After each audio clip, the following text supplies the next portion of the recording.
getting out of debt, becoming financially independent. That's why I have this channel. That's why I do what I do. This is The Dollar is Dead. I've been doing this 3 days a week for well over a year. During the week, it's to help you get out of debt. On Fridays, we talk about growing and preserving your wealth.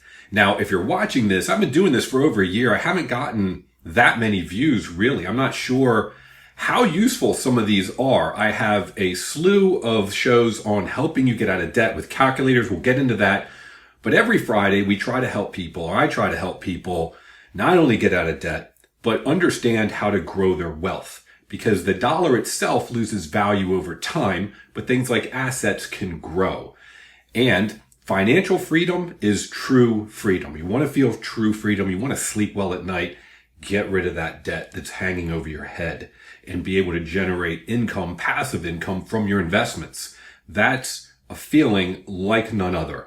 So we're going to get into that. I always have to say, the disclaimer is, I'm not a financial advisor. This is just informational purposes only. This is what I do. So every Friday, we look back to February of this year of 2024. And once a week, 4 times a month, we look at how things such as stocks and commodities like gold and silver, even crypto, savings accounts, checking accounts, how they've grown as compared to just having dollars sitting in the bank. I always advocate having an emergency savings, and having transactional amounts for short-term periods in dollars. But what do the wealthy do? They keep assets. We all know houses have gone through the roof. Cars have gone through the roof. Stocks have gone through the roof. All these things. Now, there are good times. There are bad times. There are recessions. There are stock markets ups and stock markets down. But over time, if you look, things typically like assets continue to go up in value while the dollar keeps getting weaker and weaker. Just go buy some eggs and look what you paid just a couple years ago. I think this has become painfully obvious to all of us because there was a time, and I'll get into this and show you just recently, where inflation was through the roof. So you really felt that pain in a short period of time. Whereas in the past, inflation was a little slower moving. Maybe your income was going up while inflation was going up. You didn't feel it as much, but the dollar does lose value. So the first way to start creating wealth is to get rid of all of your debt. Now, this week, I believe it was the 18th, the Federal Reserve decided to lower rates, which hasn't happened for a long time. And you'll see all these articles about, oh, now you should go buy a car. Now you should go buy a house. Hold on. It was 0.5 percentage point. Now, let's talk about credit cards, car loans, personal loans, mortgages. Those are most of the ways that people obtain debt to buy basic things. Let's call this, most of it, not the best type of debt, although a car, let's say a house. Typically, if a house is appreciating, then you'd say, okay, well, maybe that's good debt. But let's get into credit cards. They're mostly tied, or more directly tied than anything else, to the Federal Reserve rates. But it's almost a 1-for-1, meaning Federal Reserve lowers rates by 0.5 percentage point. Your credit card rate goes down by 0.5 percentage point. Wait a second. 24% is the current average for credit cards. So now it's 23.5%. Whoop-de-doo. Okay, car loans and personal loans, not a 1-for-1. They may go down a little bit, but average car loan is, I think, 9 or 10%. So it goes down to 9.5 or 9. Doesn't mean you should go out and buy a car, especially when cars are still overpriced. It's not just if you're taking on debt, what's the percentage rate you're getting? It's also, what are you paying? If cars are still overpriced, who cares what the percentage rate is? If homes are still overpriced, who cares what the percentage rate is? Car loans, personal loans, they may come down a little bit. It's not going to be a huge amount. Then homes are more directly tied to the 10-year treasury. That's why this year, if you look over the course of 2024, mortgage rates have come down slightly. That's because it's tied more closely to the 10-year treasury. There's more of a correlation, not to the Federal Reserve rates, because they haven't moved this year at all until just recently. So that explains why mortgage rates have come down a little bit while the Federal Reserve rate never came down. Okay, so let's look at what would have happened if back in February, and the reason I do this is to show in real time that assets typically appreciate more than dollars. Dollars are affected by inflation. You always think, I got $1, I still have $1. A year later, I still have $1. Nothing's changed. Well, if everything has gotten more expensive, that dollar buys you less. That's how they try to hide the effects of inflation and stealing the value of your dollar. So first we look at 3 things. related to the dollar, because these are more dollar equivalents. We look at the savings rate. They update this once a month. Now, this was the 16th, right before the Fed lowered rates. So we'll see a month from now how that affected. But back in February, savings rate was 0.46. It's still 0.46. I like to look at short-term 3-month CD, 1.55. Back in February is 1.69. It's gone down a little bit. And then 3-year Treasury, 5.42 back in February. Now it's 5.21. Why do I look at those three things? Well, essentially, that's like in savings or a checking account, that's like just having $1 sitting there, right?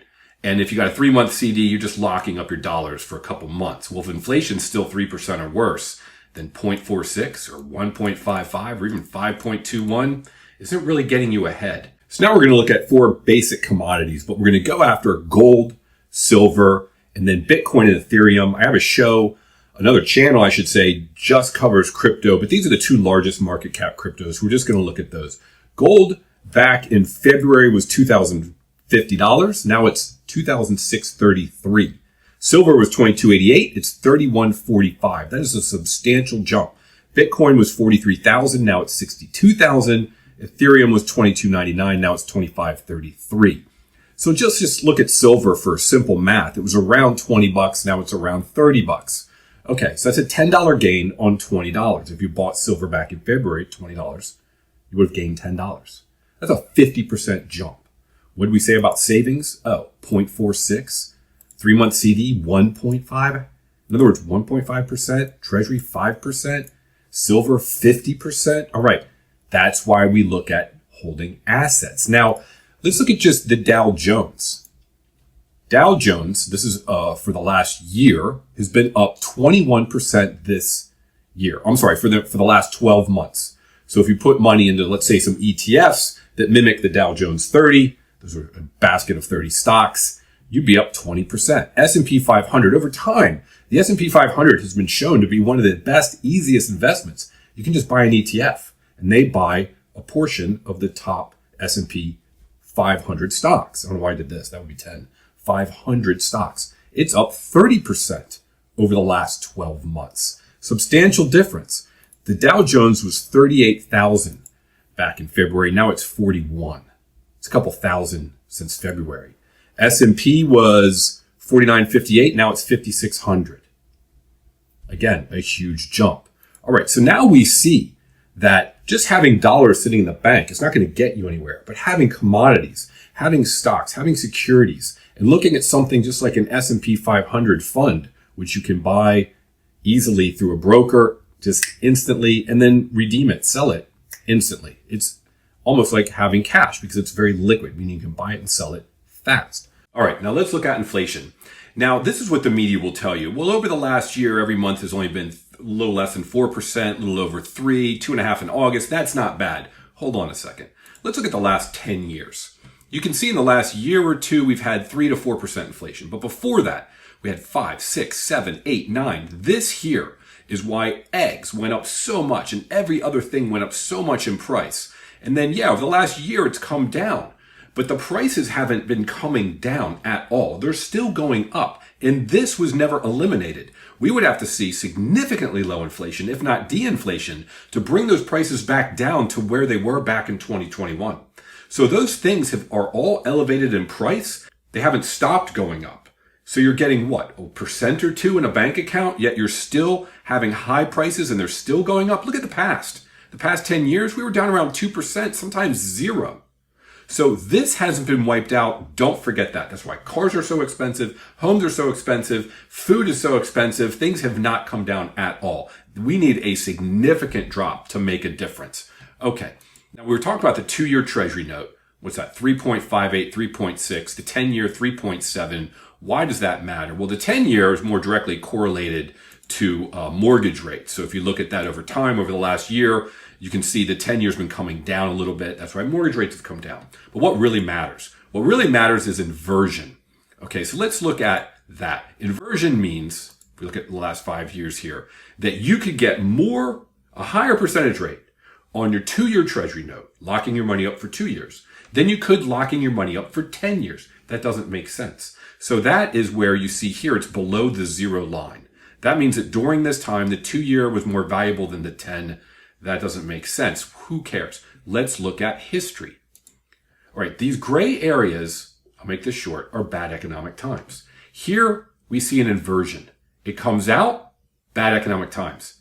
Inversions below zero. Comes out, bad economic times. Inversion below zero. Comes out, bad economic times. Here we are, inversion below zero. It's coming out now. Uh-oh. If history repeats itself, we're going to go into a recession, or we're going to have bad economic times. They're trying to avoid it. There's only so much you can do. Markets are cyclical. They go up, they go down. They overvalue, they correct. They overvalue, they correct.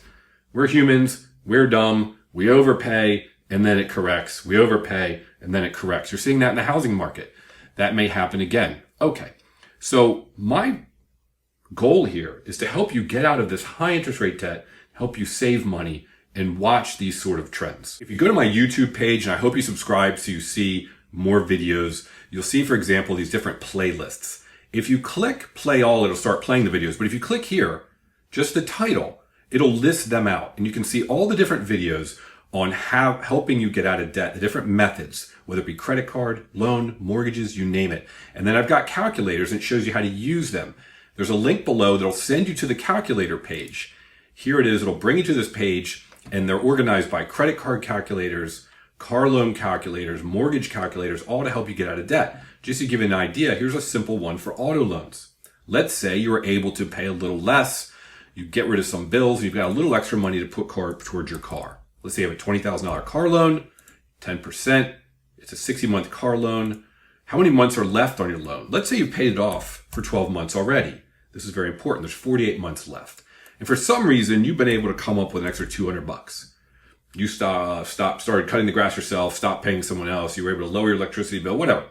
Let's calculate that. It'll tell you, look, you can shorten your loan by 17 months and save $1,600 by paying that instead of that, by adding that extra $200. It tells you how much to send in every month. Straightforward, real easy to understand.